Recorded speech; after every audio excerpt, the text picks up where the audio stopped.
I'm Marcus Smith, and this is Constant Wonder. Thanks for joining us in our ongoing quest to find the awe and wonder that await each of us every day and all around. Awe can be found in all creation, human or wild, vast or small, in spiritual encounters that move us beyond words. What I remember is that I didn't remember. I couldn't remember anything. I couldn't remember that I had just given birth to my son. I didn't remember my husband. And it got to the point where I started pushing him away and saying, this man is not my husband. Samina Ali is author of Pieces You'll Never Get Back, a memoir of unlikely survival. Delivering her first child at age 29 entailed 21 medical traumas, including a heart attack, multiple organ failures, traumatic brain injury. That she even lived is incredible. She was close to death even before she fell into a coma, and then, as she came out of that coma, her memory of recent years had evaporated. Samina suffered throughout her pregnancy from preeclampsia, a condition that medical personnel regularly screen expectant mothers for, but she showed none of the classic symptoms. Because there had been no diagnosis of preeclampsia, no interventions seemed called for. Yet, from the beginning of pregnancy, she sensed something was not quite right.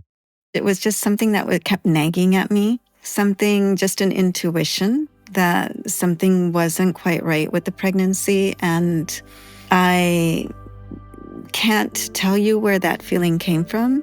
I think when things happen to us, we know something is off. And I just had this sense that something was off. Samina Ali was being cared for by some of the best doctors in the country at what was then UCSF Stanford Hospital.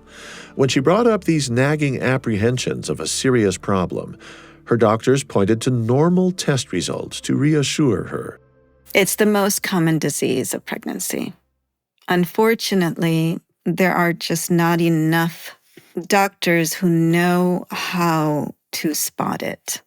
When women are pregnant and they go in monthly for their checkup, they usually dip a stick into their urine to check their liver.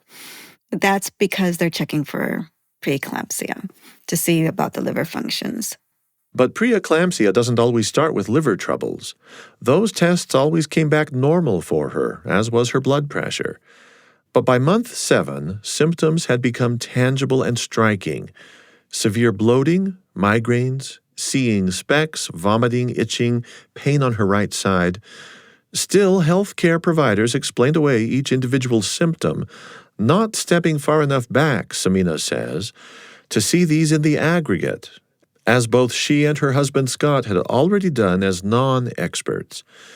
Their extensive reading had told them that she did have preeclampsia, a potentially fatal and actually not all that uncommon condition. In Samina's case, it quickly led to all the trauma I just described, and eventually to amnesia for this first-time mother.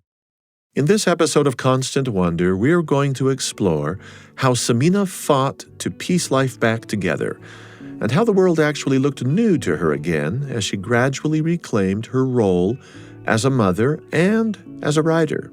You see, a year before she found out she was pregnant, she had gotten a contract for her first novel, which she had nearly finished writing when she went into labor. With all the mounting symptoms that you had, all the pains in your body and in your head, did you go full term with this pregnancy? I did. I delivered only a couple days before I was supposed to. Take us now to that day, and I should qualify this, that any depiction of this event on that day is going to be mostly a story that you have reconstructed by leaning on people who were there and actually remember it. Because by and large, you generally have no intact memory of it. I have very strong memories of certain aspects. My husband at the time and I had gone in for my final exam that afternoon and had pushed the OBGYN because we were convinced by that point that I did have eclampsia and preeclampsia. And the doctor still didn't take us seriously. He said, by next week at this time, you're going to be home happy and safe with your newborn. And those were his final words to me. That very night, I went into labor, and, I wasn't safely home in a week. In fact, in a week's time, I was in the neuro ICU. So what I remember is at that point, I had basically given up on the medical establishment. And so I knew that no matter how often I had gone in and said, there's something wrong, you need to diagnose this, you need to treat me, that they weren't listening. And so by the time I was going into the hospital to deliver, I had accepted that I wouldn't make it through. And I remember my final prayer was, as long as my baby survives, it doesn't matter what happens to me. In the final stages of the delivery, I was having such immense pain in my head that it felt to me like my head was going to explode. I'd never experienced this level of pain before. Along with it, I had severe chest pain, and I was extremely nauseous. I was throwing up. And I kept asking the doctor, why am I experiencing more pain in my head and in my chest than I should be? I should be having that same pain down there because I'm delivering, but that pain is actually fine. I'm able to tolerate that, but I cannot tolerate this other pain. The doctor who was in the delivery wouldn't speak to me because at that point, he just dismissed me as a troublemaker. He would ignore me, and then my husband would try to convey it, and he would ignore my husband, or he would bark at my husband and say, your wife's being dramatic. And so a nurse would have to convey everything back and forth, a third person in the room, which was ridiculous. For my chest pain, he'd ordered the nurse to give me Alka-Seltzer. And of course, I immediately threw that up. And it turned out that the chest pain was because I was having a heart attack. The head pain, which he ignored entirely, turned out to be a subarachnoid hemorrhage, which in about 70% of patients who have nothing else going on is deadly. It can kill you. I had a lot of other things going on. My blood pressure had shot up. I think there's a photo of it at like 270. I had liver failure. I had kidney failure. I had pulmonary edema. My blood stopped clotting. I was given multiple blood transfusions, and my blood platelet count went down from the thousands to a record low of 7. So I had no clotting factors whatsoever. The doctor was focusing on the details of delivery. He didn't appreciate an overdramatic mother, distracting from what he seemed to think was the real matter at hand. However, after the baby arrived, he did call in a colleague to offer reassurance to Samina and her husband. After my son was born, a cardiologist came into the room, and everyone was focused on my son. My husband was taking photos. The nurses were cleaning him up. And the cardiologist came because I had been complaining that I was seeing doubled and tripled and quadruple. And he was holding up fingers saying, how many fingers do I have up now? How many fingers do I have up now? And I was exhausted, and I didn't want to answer him. And I remember forcing myself to try to answer him because that's what you do. And while he was in the middle of his exam, I felt this overwhelming, it felt like the medication, the pain medication that I'd been begging the doctors for had finally arrived, but it was quite natural. It rose up in me, this sense of just everything going still, everything going numb, rising up in me. And finally, the chest pain went away, and the pain in my head went away. And I remember just feeling such relief. And I don't remember it, but in my medical chart, the reason I was feeling such calm and relief from all of the pain that I was in at that moment was because I had a grand mal seizure, which is the worst seizure you can have, and it cut off oxygen to my brain for 30 seconds. And so my body was stiff and, shaking. And at that point, there was a male nurse in the room, and he knocked my husband out of the room. The other nurses grabbed my newborn and took him down into the nursery, and I was given magnesium. But it was at that point that the doctor said, oh, maybe something was wrong. Maybe she was right in everything that she was telling us. The trauma in my head was so bad that when I did land in the neuro ICU, the neurologist suspected that I was having minor strokes, like little bursting stars inside my skull. It was expanding the tissue of my brain, and it just kept expanding it and expanding it until the ridges of my brain were pushed up against the inside of my skull, and the neurologist was asking permission to drill a hole in my head to relieve the excess fluid.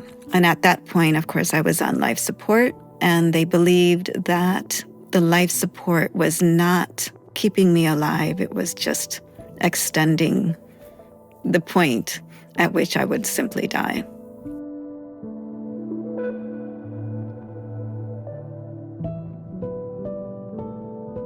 Looking back on the pain caused by her heart attack, her organ failure, her brain injury, then thinking about all of that pain subsiding, well, Samina often employs a metaphor she has drawn from her Islamic heritage, the story of Abraham's wife Hagar at the time soon after the birth of the boy Ishmael. Out of the earth a miracle. A life-preserving spring of water arose at the site that would later become Mecca. So goes this ancient story as Samina told it to us. Water came forth in the very place where Hagar's young son Ishmael stamped his foot in a rage of thirst and hunger. I think there is a reason I compare it to the spring of Zamzam that still flows in Mecca today and which people drink from when they go to Hajj. The reason I compare it to such a holy site is because I feel like in that moment, it did feel like God stepping in. I did have one foot in death's door, and I do think that part of me, I did experience the end. What that's done for me is it's taken away the fear of death. A little later, Samina will expand on how meaningful this spring story is for her. Our focus right now, though, will be her experience waking up after 5 days in a coma. I didn't have many of my mental or cognitive faculties, so I was blind in my right eye. I also had no depth perception, obviously. I couldn't, like when there was a tray of food in front of me, I didn't know how to reach for it because I didn't know where it was. I had amnesia, meaning I couldn't remember much of my history, but more importantly, I couldn't remember my more recent history. I had also forgotten my French. I was fluent in French. I've never been able to regain that. I had severe aphasia, which means if I was trying to say it's January in response to what my neurologist might ask, what's the date today? It might come out as it's a duck. There were things that you did remember, however, and I think you remembered some things way back to growing up in India. The earliest memories were there. So when my parents were in the room, I recognized my parents, my brothers, but that was it. My Urdu was still fluent because it's my native language, but my English was very broken. And the only Arabic I remembered were the Arabic prayers. A native of India, Samina Ali had been born to Muslim parents. The family immigrated to Minneapolis when she was not yet 2 years old. For Samina, these Arabic prayers and the family's religious practices had been introduced to her early enough in life for her to recall their importance even while in the coma in the hospital, drifting in and out of consciousness. I have one very distinct memory from when I was in the coma. And it's not even a full memory, it's almost a fragment of a memory that lasts just a couple seconds. And in it, I, of course, because I'm in a coma, am not aware that I'm in the neuro ICU. I am not aware that anything has happened to me. I'm not aware that I've delivered my son. I'm not aware of any of this. And all I am aware of is my mother's voice. And she's speaking to me in my ear, my right ear, and she's telling me, don't listen to the doctors. Don't believe them. We've taught you about God. Keep your faith in God. And she said that she and my dad were praying for me, that everyone in India, my relatives were praying for me, that everyone that we knew in Minneapolis was praying for me. And she said, your dad and I, we've asked an imam to go to the top of the mountain in Hyderabad, to the top of Molali, with the Quran and to pray for you. And we've asked for that same level of grace that God showed to Abraham be shown to us. I remember how panicked that made me because the Quran is so lengthy. Why would they send an imam to the top of a mountain to read the Quran for me? Why are they taking these extreme measures? Why are they asking people to sacrifice lambs and sheep? What's happening? And of course, I couldn't move, and that made me even more panicked. And as I was sort of rising into that level of panic, everything started shutting down again, and I went back under. These efforts of your family in your behalf, especially on that mountain, the hill, it's a holy shrine with thousands of mirrors there, the Mullah Ali, the hill. What firsthand experience do you have with this place? There is a mountain in the city of Hyderabad, India, a pilgrimage for many of the locals. And it doesn't matter what religion you are. When we climb up that mountain, there are Hindus there are Muslims there are Christians there. It is a mountain that has for centuries been associated with miracles. So every time we went back to India, which was every single year when I was growing up, that was part of our pilgrimage, to climb up to the top of that mountain, to ask for our heart's desire. And it's a granite mountain. There's very little vegetation. And over the years, they've carved steps into the granite side. There are about 500 steps in it. And my brothers and I, of course, would race up those steps, and my parents would very slowly climb up behind us. And when you get to the top, there's a Sufi shrine. And the Sufi shrine inside has thousands and thousands of mirrors, big mirrors, small mirrors, all sorts of shapes and sizes. And they reflect the sun, and they just throw off these magnificent slices of light in all different directions. And within that shrine is a print of a palm engraved in a rock.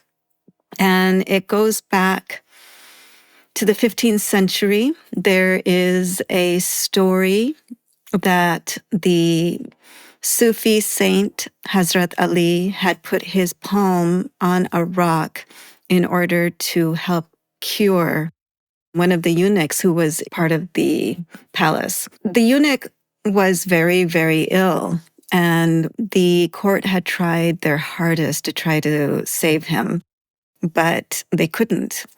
On the night that he was expected to die, he had a dream that this Sufi saint, Hazrat Ali, had called him up to the mountain. And in the dream, he flew up to the top of the mountain. And he met Hazrat Ali there, and Hazrat Ali told him, I've heard your prayers. You'll wake up tomorrow and you'll be fine. He woke up the next day. He told the king about his dream. The king immediately took it seriously. They transported this eunuch up to the top of the mountain, and the handprint was indeed there. And indeed, the eunuch survived and thrived. So when I became sick, of course, my parents were hoping for that same miracle. So you know what it means to be a mother. You can imagine your medical crisis from the perspective of your parents. I'm sure you can imagine how terrifying it was for them knowing that they might lose a child. To be told that I'm not going to survive, they were experiencing something that no parent wants to experience. For them, it was natural when they were facing that level of despair to turn to God. Their response, however, was very different. My dad turned to God, and he came away thinking that everything that had happened with me up until that point, the fact that the doctors had dismissed me, the fact that no one had diagnosed me correctly, the fact that I went into the delivery on the same night that this OBGYN was on call and refused to talk to me, he took all of these as signs that it was my time. And he tried to reconcile himself with that. My mom, on the other hand, she was going back and forth from, my house to the hospital. And she was praying when she was at my house. And she remembers that it was during prayer one day when she put her head to the ground on the prayer mat that she felt this immense sense of peace rise up in her. And so she came back, and that's why she whispered into my ear, "Nothing is going to happen to you. Don't listen to the doctors." And she said, I knew when I was praying and I felt that peace, I knew God was telling me that nothing's going to happen to you. Samina Ali is author of Pieces You'll Never Get Back, a memoir of unlikely survival. In just a moment, she'll describe her relationship with her newborn, the infant she couldn't even remember having given birth to. You're listening to Constant Wonder. I'm Marcus Smith.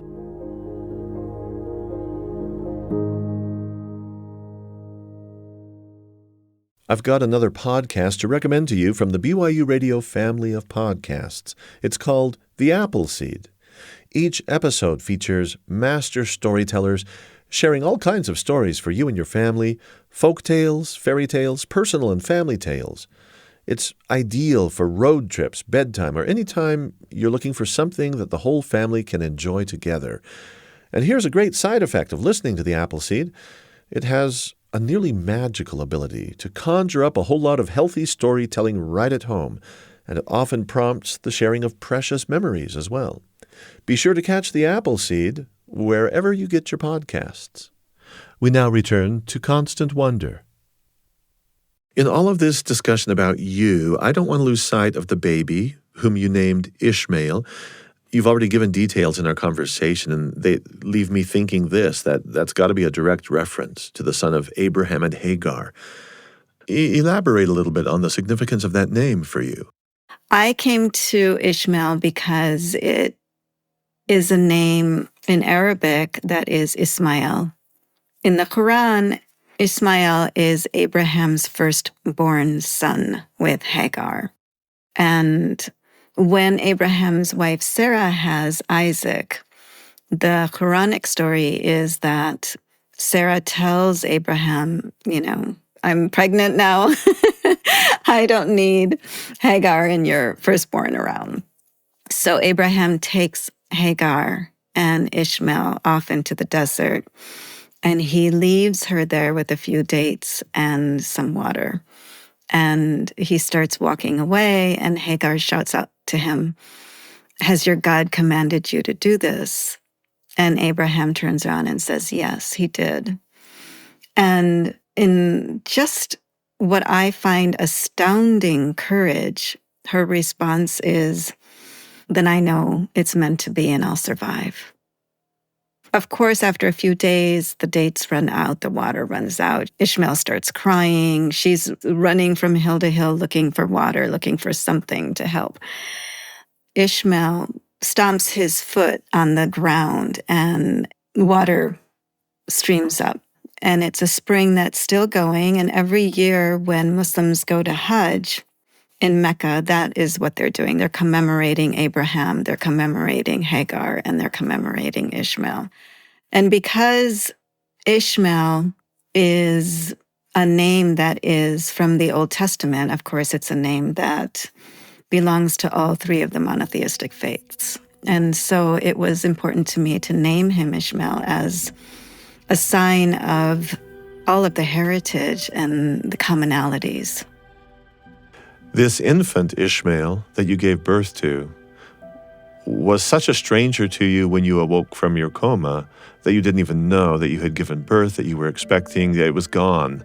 And then it must be said that Ishmael, your infant, wasn't well. The eclampsia had terrible effects on him. Absolutely. He was blessed in the sense that he survived. Oftentimes when a woman does have eclampsia, and again, I had like the extreme form. So in those situations, an infant doesn't survive, and it's because the body of a pregnant woman assumes that the embryo growing inside of her is a foreign entity. It's almost like your body rejecting an organ if you've had an organ transplant. So the body constantly sends out different mechanisms to expel the baby, and oftentimes women will have miscarriages, or their baby will be stillborn, or it will be very sickly. And so we were very blessed that he came out. He came out very malnutritioned. He had some minor health issues, but he survived. He survived the whole thing. Normal functioning of the internal organs returned for Samina Ali after about 5 days in a coma, and it wasn't long after that when she began to wake up. Leaving the hospital for home, accompanied by her mother, she was still quite uncoordinated, stumbled a lot when trying to walk, didn't have visual depth perception, and still couldn't remember the birth of her newborn son, Ishmael. I asked her how she came to terms with parenting a baby she had no memory of. There's an assumption in society that women are naturally nurturing, that we are caregivers, that as soon as we give birth, we will automatically become mothers. And what I found in this is that that's not true. And we have to create bonds with our child. And I think that's why when a woman nurses, she releases the hormones that she does that bond her to her child. For me, that was taken to the extreme because I had no memory of my son. And I, in the beginning, honestly thought of him as a competitor, because in the beginning, when I couldn't take care of him and I was in my house convalescing, my mother stayed with us in order to help care for our newborn. And she was the one who was watching him and watching me, feeding him and feeding me, changing his diapers, helping me to the bathroom, all of those things. And my son looked to me to be gobbling up her attention, taking up so much of her time when I needed it. And because I didn't remember that he was my son, and because I didn't have a sense that he's an infant and needed care, he just seemed like some entity that was competing. And I was in survival mode and I was in my animal brain. And I remember yelling at my mom and saying, you've got to stop looking after him. I'm your child, not him. You've got to take care of me. So it was a very difficult experience. How long was it before you started to assume those stereotypical nurturing emotions and feelings that we attribute to motherhood and we think is organic and natural?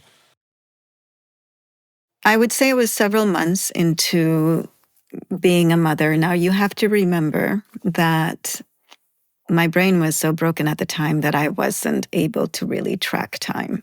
And so it's difficult for me to name a particular time. For me, every touchstone is after an event rather than, a monthly calendar.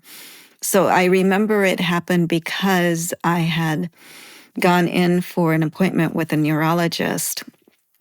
My brain still looked exactly the same on the MRI scan as it had when I was in the hospital, and it had already been weeks, and there was no improvement. And they didn't think that I would ever be able to speak again, fluidly. They didn't think I'd be able to think again or to imagine, to project a future, those things that we take to be human attributes. I remember during that session, I kept saying, well, what about writing? When will I be able to write? And I pushed him to the point where he said, you're never going to be able to write again. It's just not possible. When he said that, I was crushed, of course, but at the same time, there was a rebellious part inside of me that thought, why am I even asking him? Why am I even turning to a doctor? When I was pregnant, the entire time I kept coming to the doctors and saying, there's something wrong. There's something wrong, and there's something wrong. And every single time I came in, they said, there's nothing wrong. You're healthy. You're fine. We're not going to take these red flags seriously. They dismissed me. They thought I was hysterical. And I thought, no, I knew something was wrong, and they didn't help me. So why should I believe them now when they tell me that I'm never going to recover? I'm going to recover. After that appointment, I went home and I tried my best to begin to do the very things that the doctor told me I would never be able to do. I tried to start writing, and I tried to start bonding with my son, which at first meant just acting like a mother, bathing him with the help of my mom, of course, feeding him, doing the things that I had been watching my mom do over the months and saying, okay, I'm going to try these things now myself. And it was through the performance, through the acting out of motherhood that as I started to create more neural pathways, I started to understand and really bond with my son. And that bonding is what creates love.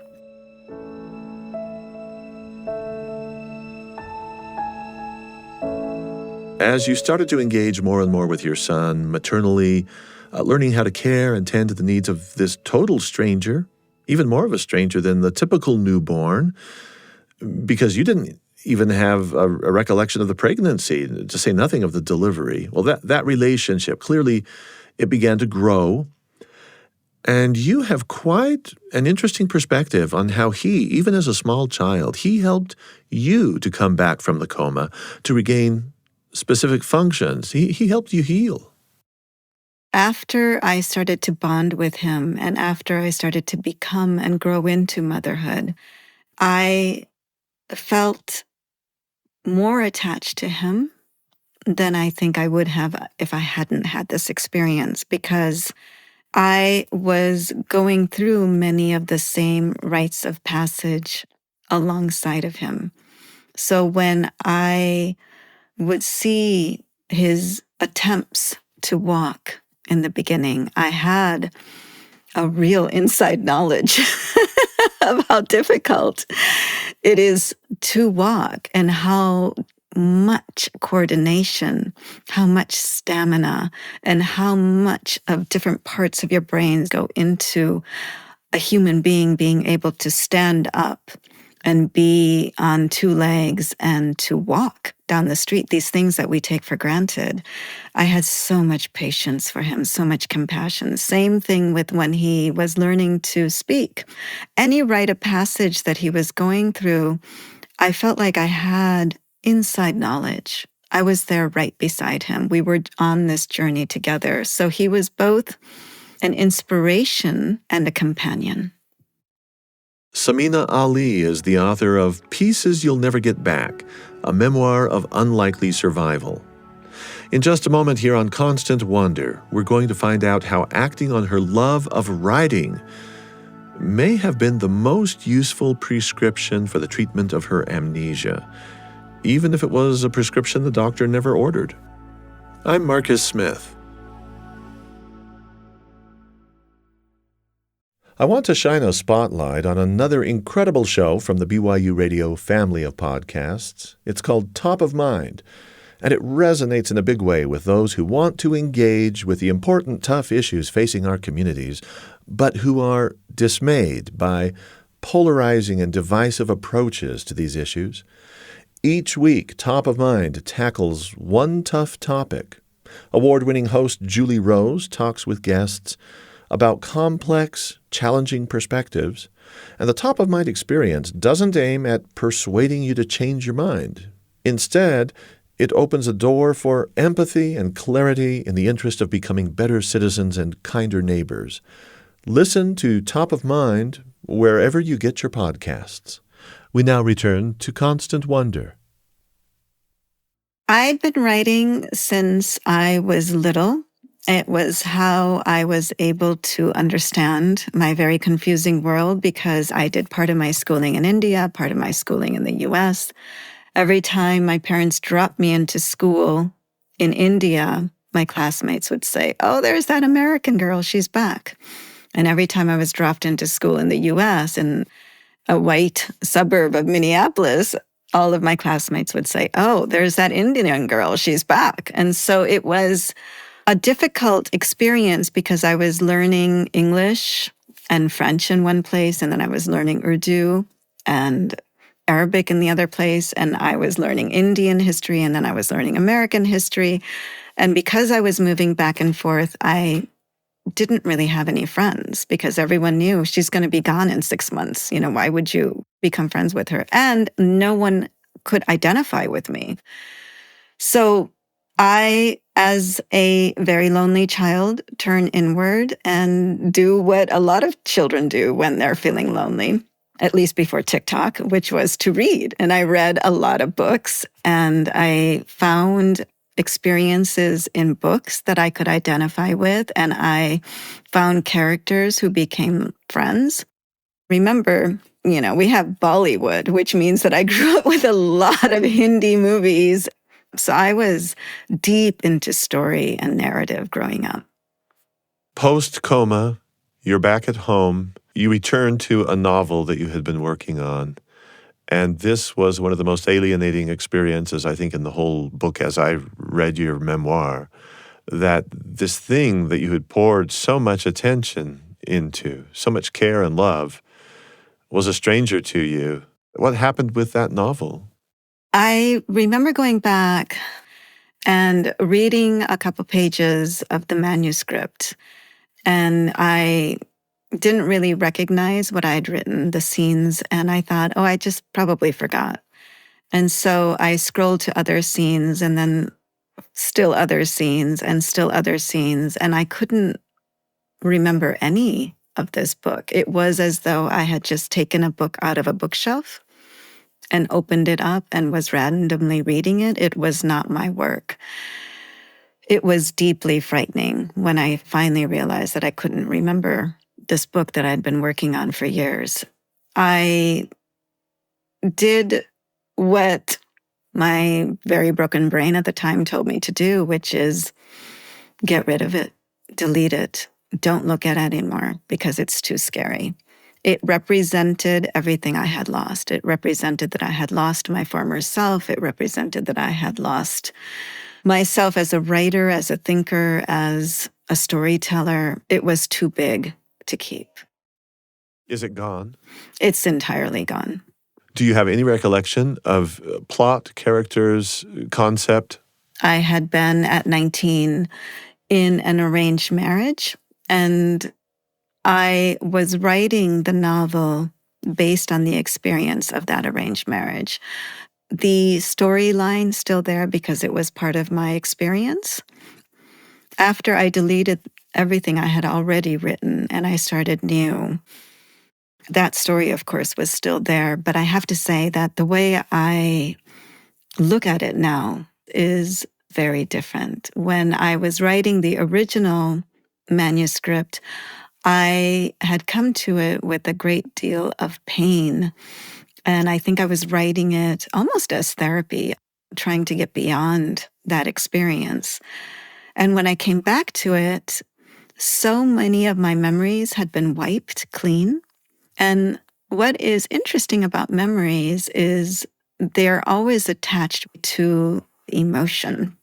So when I went back to write my novel this time after the brain damage, because so many of my memories had been wiped clean, and because those memories then came back to me when the amnesia started to lift, they came back as episodic without the emotion attached to them. So I was able to then write the book with a great deal of distance, and it then started to feel like a real novel to me.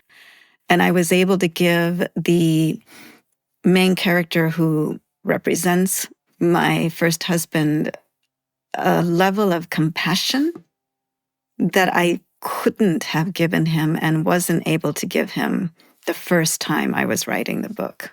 And that book, you successfully completed it? Whatever came of wanting to write that novel?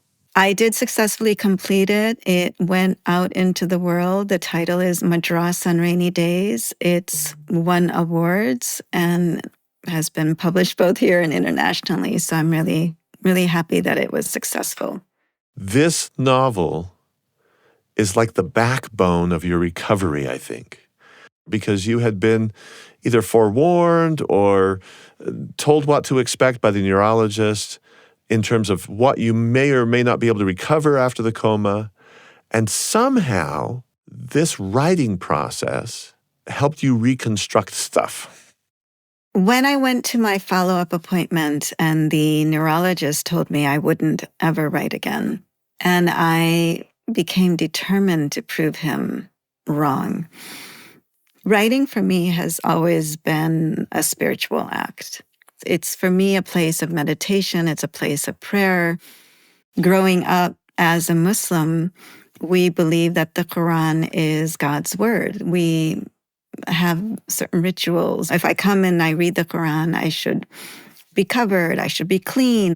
I can't drop it. I can't put my foot on it. I'm barefoot when I'm coming close to it. There's a sense that the word is sacred.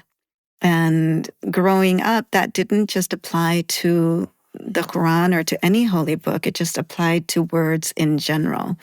Even if I dropped a pen and it touched my foot, I was taught that I should put the pen on my, across my eyes and then kiss it and show respect for the pen, show respect for the book, show respect for the written word.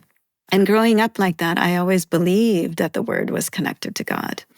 And so not being able to write felt like such a disconnection from my own spirituality and a disconnection from the divine. It was an extremely painful and lonely process. But so many of my neurons had died because of the multiple strokes and the brain damage. And the neurologist had said that the process of recovery would require that I begin to create new neural pathways. What they don't tell you is how painful that can be.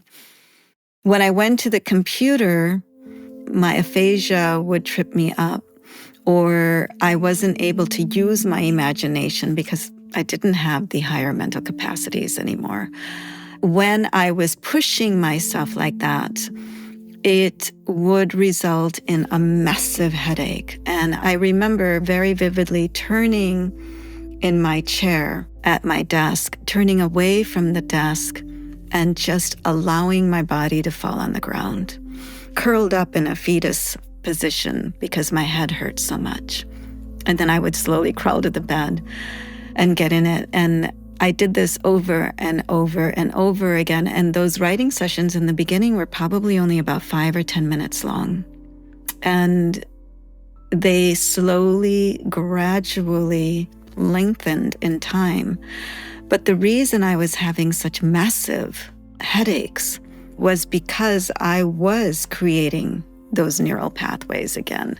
And I was forcing my brain to do things that it wasn't able to do anymore. So it was the process of writing and writing and writing day after day, month after month, and then months into years that helped me to recover much of what I had lost. When he saw Samina's extraordinary progress, far more progress and relearning than he had thought would be possible for her, well, her neurologist wanted to know how she had done it. He doesn't take credit for my recovery. And I said, I don't know what I did. I can tell you that I wrote a book in this time. And so we talked about the possibility that it was writing the book that might have helped me to really recover a lot of my neural pathways. This doctor, Wade Smith by name, showed a lot of humility in the face of Samina's achievement, and he encouraged her to take on something kind of like an assignment. It was an idea of his that would culminate in Pieces You'll Never Get Back, her memoir. He was the one who said, it occurs to me that not only have you gone to such an extreme and come back, but you happen to also be a writer. And he said, as a neurologist, we can tell patients, this is what you're going to experience, and this is what you're experiencing with brain damage, but we're only telling you these things from the outside, having read textbooks. But you can tell us from the inside what it's actually like. He was the very first one to suggest that I write this book. The process of writing gradually became easier for Samina, but the discoveries she made while writing, well, those sometimes stopped her in her tracks. Because she couldn't remember everything that had happened to her over the course of her long recovery, she often leaned on Dr. Smith to interpret for her what do those details all mean that had been included on her medical charts. Every time I went in, I left really troubled because being brain damaged protected me from understanding everything that I had lost. Being brain damaged prevented me from knowing that I was brain damaged. And there's grace in that. So when I started to interview my neurologist, Dr. Wade Smith, he would tell me things that I didn't know. He told me that his worst fear when I was in the neuro ICU was that my brain was going to keep expanding to the point where it would fall into the opening of the spinal cord and that I would die of brain death. I didn't know this. And I walked home shaking. And I remember thinking, why am I even doing this? Why do I keep going back to the scene of the accident? Why keep circling this? Maybe it's best that I don't know. And that's what my dad does, of course. He doesn't want me to talk about it. He's never talked about it because he thinks that there is grace. There is God's grace in me not knowing. You've used the phrase cracking the code. And when you use that phrase, I take it that you're bracketing in a couple of things. One is going back to the medical records. As somebody who is not a medical professional, you're trying to understand the lingo, the language, the jargon. You're trying to crack that code. In doing this, you're also trying to crack the code of what happened to you. I think that as humans, one of the things that our brain does is try to put a larger meaning to our lives. And we string together memories and experiences and emotions, and we come up with the story of our life, right? We are the stars of that story. Cracking the code to me means that when we start putting together that story of our life, that we do so in a way that is actually compassionate with ourselves. I think many of us can be very cruel to ourselves. We'll tell ourselves, oh, this isn't going to happen because I've always been a loser or I've always had bad luck. We tell ourselves these terrible stories about who we are. What cracking the code really means is an understanding that, yes, sure, none of us are perfect. I'm not perfect. This book isn't perfect. I still have areas in my brain that aren't functioning properly, but that's what it means to be human. We're here and we're endeavoring and we're pushing forward and creating our stories. I don't see my story as tragic. I have, of course, lost a great deal in the process over the years. I still don't have many of my memories. I still have moments of aphasia when I'm writing. When I wrote Pieces You'll Never Get Back, I still caught mistakes because different words still continue to come out than intended. But all of us endure seasons of darkness and seasons of difficulty. And all of us have to make our way through those seasons. And we feel so alone when we do. But for me, this is a story of hope. This is a story of miracles. This is a story that shows us that we're not alone in those dark moments like we feel we are. All of these years that I've been given are bonus years, and I don't look toward death anymore with that same dread and fear that I used to, and that I think many people do. And I think that in this culture, in American culture, people don't know how to talk about death, and they don't know how to talk about grief, and they don't know how to talk about mourning, and we're urged to move on and get ahead. And, I'll be honest with you, until this book came out, I didn't speak about this story to people.